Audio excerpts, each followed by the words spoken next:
వ్యవసాయంలో చాలా మార్పులు వచ్చాయి. ఒకే మూస పద్ధతిలో కాకుండా కొత్త పద్ధతులను అనుసరిస్తూ ముందుకెళ్తున్నారు రైతన్నలు. డిమాండ్ ఉన్న పూల తోటల్లో ముఖ్యమైనది సంపంగి.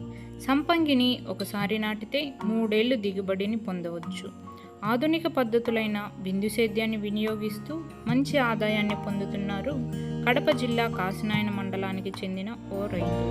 అతని సాగు చేసే విధానాన్ని, అతని అనుభవాలని విందామా? నా పేరు పసుపులేటి సాయిప్రసాద్. మాది కడప జిల్లా కాసినాయ మండలం పొదుగుర్లపాడు గ్రామం. నేను వచ్చేసి సంపంగి 4 ఇయర్స్ నుంచి చేస్తున్నాను. ఫస్ట్ వీటికి కావాల్సిన గడ్డలు వచ్చేసి పులివెందుల దగ్గర వేంపల్లి అనే మండలం దగ్గర తీసుకుని వచ్చినాము.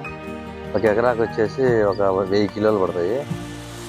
ఫస్ట్ వచ్చేసి పొలం దుక్కిన తర్వాత 1 ఎకరాకు 6 ట్రిప్పులు 7 ట్రిప్పులు పశువులు ఎరువు వేసుకోవాలి.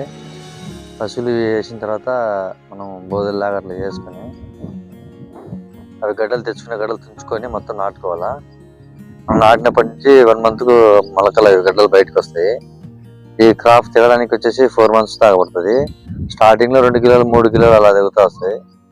బాగా దిగాలంటే మనకు కనీసం అంటే 5 మంత్స్ పడుతుంది. హైయెస్ట్ అంటే ఎకరాకు 150 కిలోల వరకు దిగుతాయి. మనకు రేట్ వచ్చేసి మినిమం లీస్ట్ రేట్ అంటే కనుక 40 రూపాయల నుంచి హై రేట్ అంటే కనుక 300 రూపాయల వరకు ఉంటుంది. ఇది ఏ రోజు రేట్ ఆ రోజే. మనం డైలీ మినిమం వచ్చేసి 4-5 నెలల తర్వాత వచ్చేసి ఎకరాకు 30-40 కిలోలు తక్కువ లేకుండా దిగుతూ ఉంటాయి. మేము గతంలో వచ్చేసి డ్రిప్పు లేకముందు మడవ కట్టేవాళ్ళం. మా 2 నుంచి బోరు నీళ్ళతో 2 ఎకరాల కంటే ఎక్కువ వ్యవసాయం చేసేవాళ్ళం కాదు. ఈ డ్రిప్ వచ్చినప్పటి నుంచి మాకు ఇప్పుడు చాలా సులభతరంగా ఉంది. మేము 5 ఎకరాల వరకు సాగు చేస్తున్నాము. ఇది డైరెక్ట్గా డ్రిప్ రావడం వల్ల మొక్కల దగ్గరగా డైరెక్ట్గా కెమికల్స్ వదులుకోవడం కానీ, వాటర్ రావడం కానీ, మేము కూలీలకు ద్వారా ఎరువు చల్లించుకునే ఇవన్నీ కూడా మాకు చాలా వరకు సేవ్ అవుతున్నాయి. అవి కరెక్ట్ టైంకి సతవులని కరెక్ట్గా తెచ్చుకోగలుగుతాము. ఇంతకుముందు అయితే కూలీలు టైంకి వచ్చేవాళ్ళు కాదు. వాళ్ళను తీసుకొచ్చుకొని చాలా రకాల ఇబ్బందులు ఉండేవి. మేము గత సంవత్సరంలోనే డ్రిప్ వాడకం చేస్తాం. ఇంతకుముందు అయితే మడవల ద్వారా చేసుకుంటా ఉన్నాం.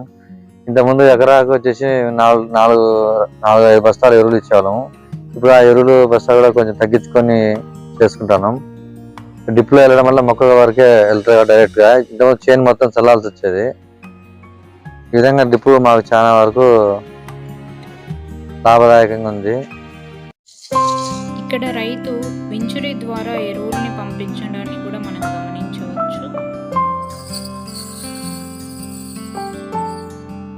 కూలీల ఖర్చు లేకుండా రైతు కుటుంబ సభ్యులే సంపంగి పూలను కోస్తూ మార్కెట్లో నేరుగా అమ్మడంతో కూలీల ఆదాతో పాటు ఆదాయం కూడా బాగుందని రైతు హర్షభావం వ్యక్తం చేశారు.